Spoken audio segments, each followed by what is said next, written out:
So we set up our first camp in Ringeby at Høgkleiva.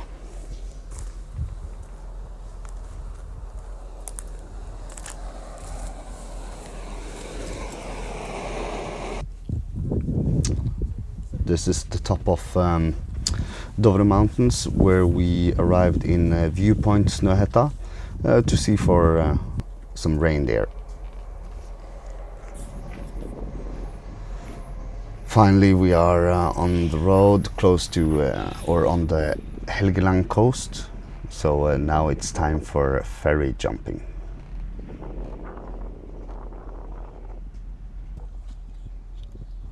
We took ferry and then we decided to climb Trollhatten. This is our lunch break.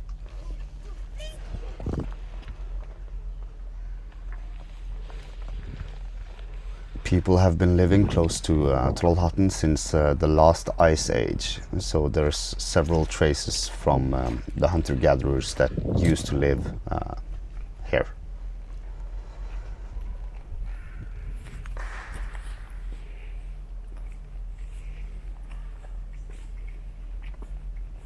The hole in the mountain is quite a scene to experience.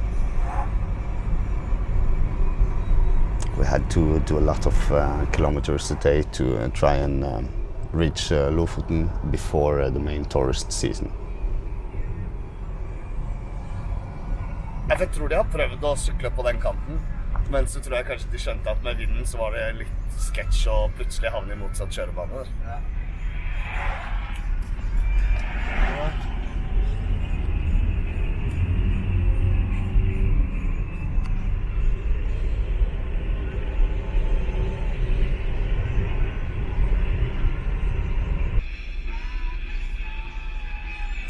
Now we're going on the only open deck ferry that we took the entire trip.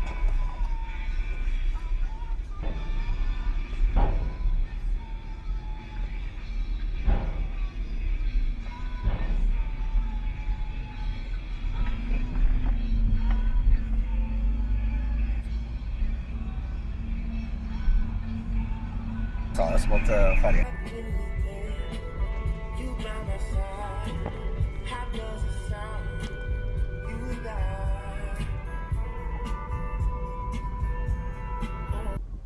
And now we have reached the island of Vega. And in Vega we decided to try our luck during the low tide and gather some different shells. Vega has an insane amount of tidal difference, a little like Guernsey that we had earlier in the episodes. See, we found a bag filled with hard clams, and also we found one scalp.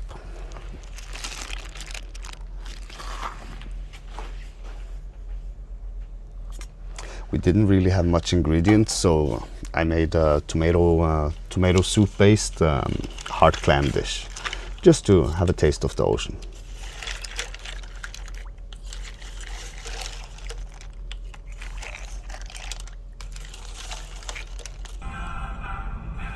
On the road again.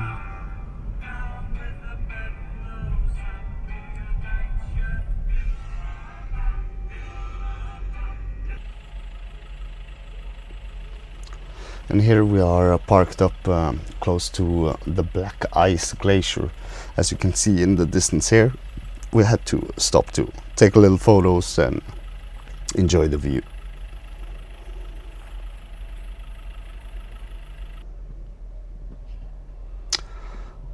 Sunsets, or almost sunsets. We're getting closer to the midnight sun. Ja, Nick, hva syns du om turen? Bra. Top notch?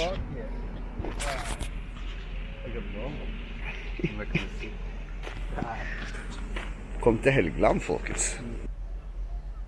And here we are, look, it's in the middle of the night, but we are close to Bodø, and we're looking at the famous Saltstraumen, which is a famous Norwegian maelstrom that happens every time the low tide and high tide crashes in this narrow entry to the water. It's quite a spectacular view, and especially in the summer when you can see this is at I think 2 or 2:30 a.m.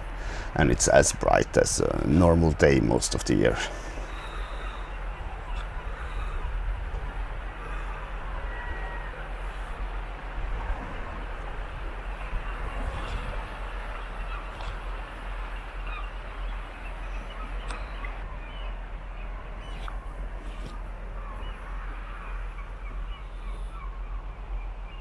It was, however, quite cold.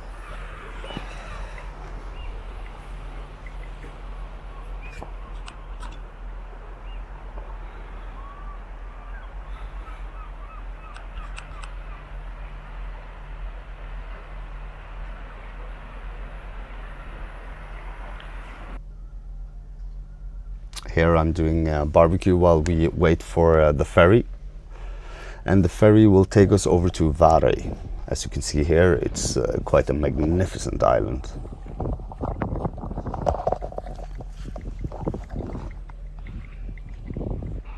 So me and Mick's first time in Varøy was in 2016. This is why we really wanted to come back and see the site before we kept on going to the more normal parts of Lofoten. We had great weather. This is the fridge solution. I managed to do so the meat wouldn't spoil. And here we had some drinks and went for a swim. The water was so cold, but it's quite an experience even though. As you can see, the midnight sun. So now the sun is at the lowest point that it ever got throughout the night. And it was impossible not to just sit and enjoy it. Quite warm night actually. So the campsite we chose is in the old airport of Varøy. So it's in the most weather-prone part of the island. And as you can see, this is my chill-out spot for the night.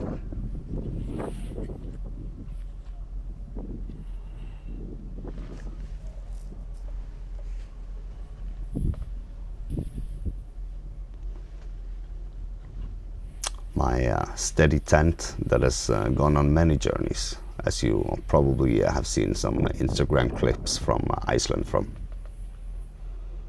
or maybe the Dovre Mountains.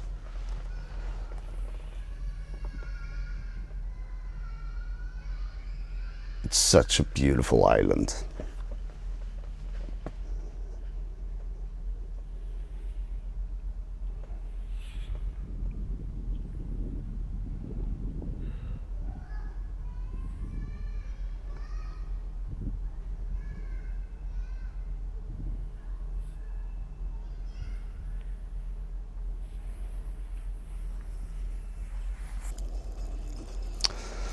Eating a little and then preparing for the trek that we decided to do the day after.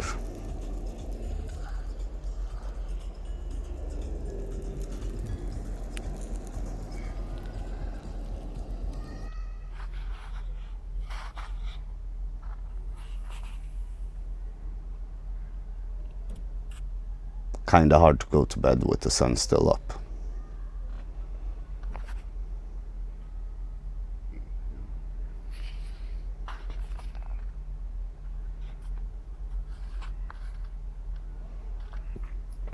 And here we have begun the trek to Målstad. It goes on the top part of the island out from the old airport, and it's quite a scenic route. It is, however, advised that you're familiar with decent hikes before doing it. We had no problems, but we did meet a couple of guys that turned around because they either were afraid of heights or were in quite bad shape.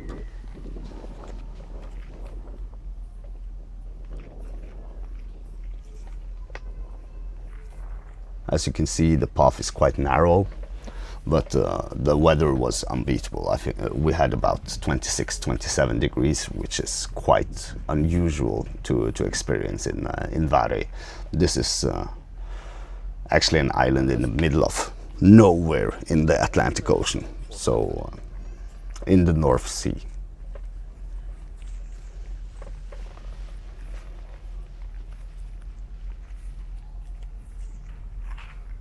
So you're walking kind of in the middle of the cliffside, and it's important that you have a steady balance.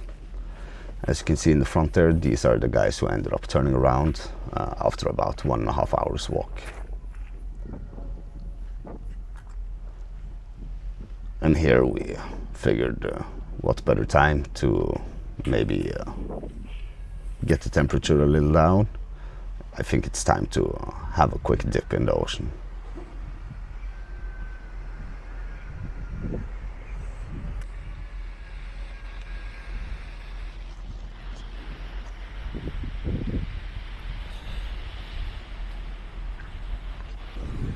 So after swimming, we just suntanned a little to get dry before heading on and continuing the journey. The mountain you see on the left-hand side there is actually the famous puffin mountain of Varøy, where they used to hunt puffins for the generations. And now we are on the last ridge going into Måstad. But now you can see this is Point Sun, where they do have some caves that have Neolithic rock art.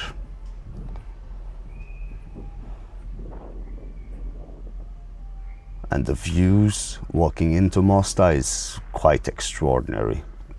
This is where the famous Norwegian Lunde dog is from, or in Norwegian it's called Lundehund. It's the dog they used to hunt the puffins with. So it's a quite interesting dog that can retract their neck all the way back and can and also have an extra claw.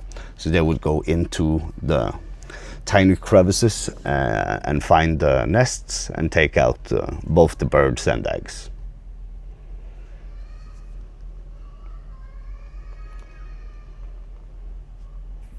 There is no roads leading to the village of Måstad, so unfortunately it's been abandoned and is now only used as summer houses or cabins.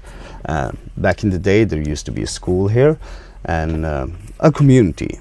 They were, however, needing a boat, especially in the winter, to get produce and also to sell the old or the bird feathers. Here we are on the way back.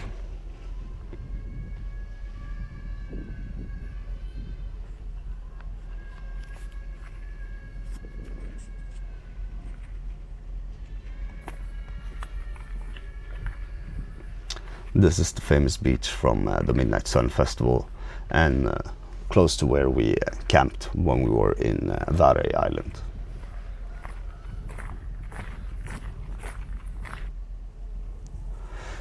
But we were, however, not thinking that the ferry would have this long of queue. Here we have arrived in Reine, where we camped for a night. Here you see the improvisoric camp spot I found myself, and this is the top of Reinebringen.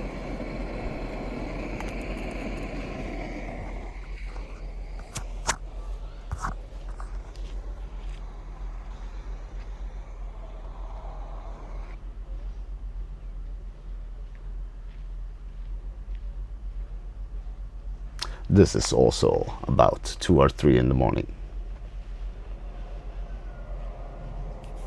And here we are on top of Reinebringen. It's a Sherpa made step, so it's stone steps, about 2,000 of them to get to the top. But this is probably one of the more famous views in all of the Lofoten area. Also, it was quite crowded, and to be advised, you probably will have to walk almost in line if there's good weather. Do not try this hike if it's raining, because the stones and the steps do get very slippery.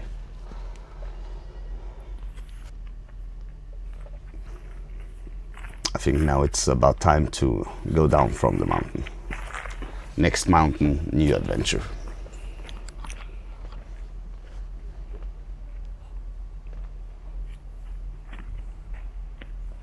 Mick is ready.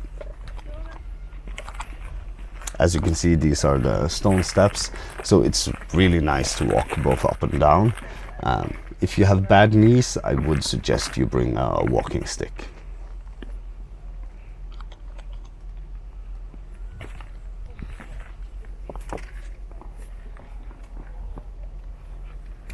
As you can see, there is so many people walking this one that you will have to wait, and there's always people around you, but the view is quite incredible though. Here we have arrived to Nusfjord. Nusfjord is the only old fishing town in Lofoten that will charge an entry fee just to be allowed to go in and use the cafes or shop in the shops. This kind of shocked us. Even if it shocked us, we still had a couple of beers on some beanie bags and managed to get our cell phones and camera charged.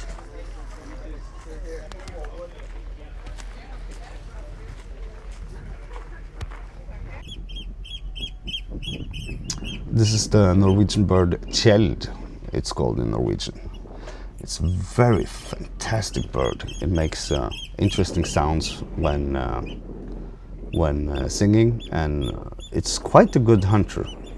We saw them all over the Lofoten Islands.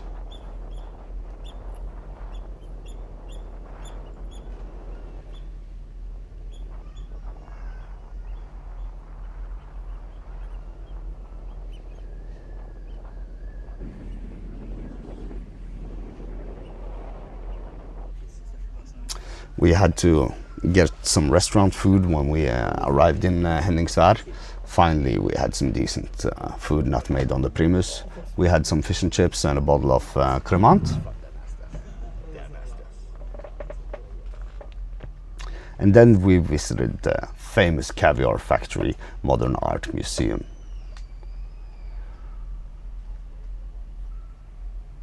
They had several artists. The Bjarne Melgaard art and Kjartan Slettemark is probably the more notorious ones. Also, this picture really hit home for me. I don't remember the name of the artist, but he's a quite famous Norwegian artist with several art styles under different names. They did, however, say they had an Andy Warhol. It's the smallest one I've ever seen in my life, but it's like the selfie he did from a Polaroid. This one is made from small toy soldiers, and this is a chessboard made out of garbage. It was an interesting visit. And after taking a hot tub, we got invited for drinks and shots with the local worker. He, however, was not the nicest guy, it turned out, so he challenged me to see who was the king of Lofoten. We figured out after some alcohol in the water that I was the king, and then he stole my shoes. Here we are in Stamsund Hostel, one of the nicest places we found in Lofoten. It's such a vibe. They have taken over recently, I think. They had some DJs.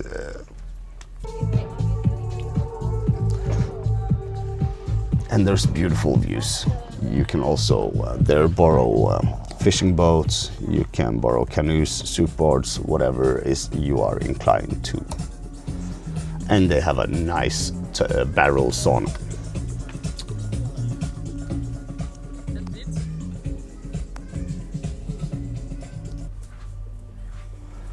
They have some nice cabins that you can use. So finally I wanted to make some real dinner. So we made some kebab actually, or gyros.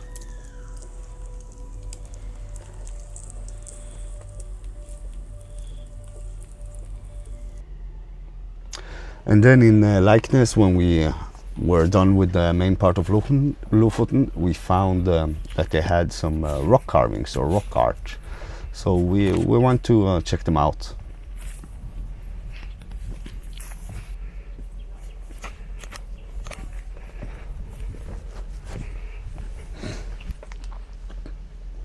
These ones. So here you can see it's two swans.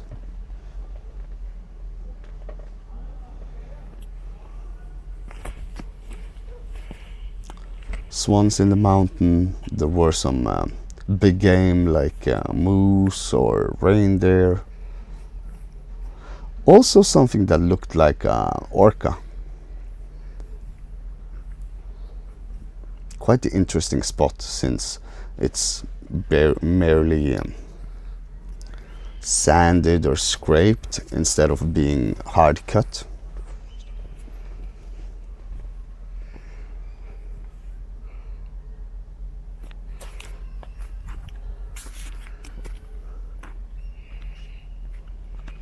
So this is one of the cool things about traveling and seeing as you go, that you do, if you keep your eyes open, find lots of random small places that you never had heard of, and that you can enjoy without all of the other tourists. So after a week in Lofoten, it was really nice to finally get the scenic spot all to ourselves.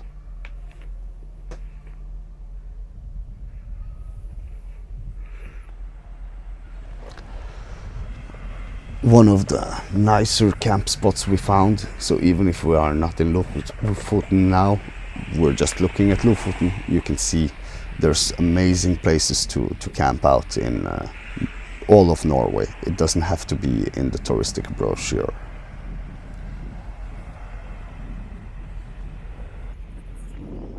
And because it was such nice, we decided to have a late breakfast and just enjoy the vibes a little there.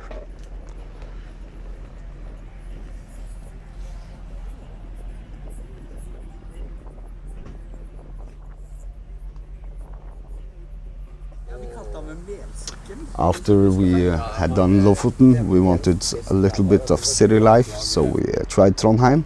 We met some nice guys living in the hippie part of town there.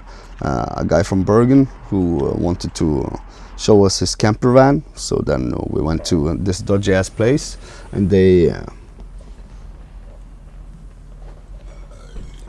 so he invited us for some food. The meat didn't really look that appetizing, but you always try. We went drunk driving on the Voice. Sorry about that. And this is like one of my favorite spots in Trondheim. It's quiet, it's along the water, it's I think it's all the German bunkers where you can just vibe out and look at the Trondheimsfjord. There's also a lot of graffiti in this area, so if you're into that, it's a cool place to have a look around. As you can see, everybody was going up to Lofoten when we were going down, so thank God that we were smart enough to go up there early.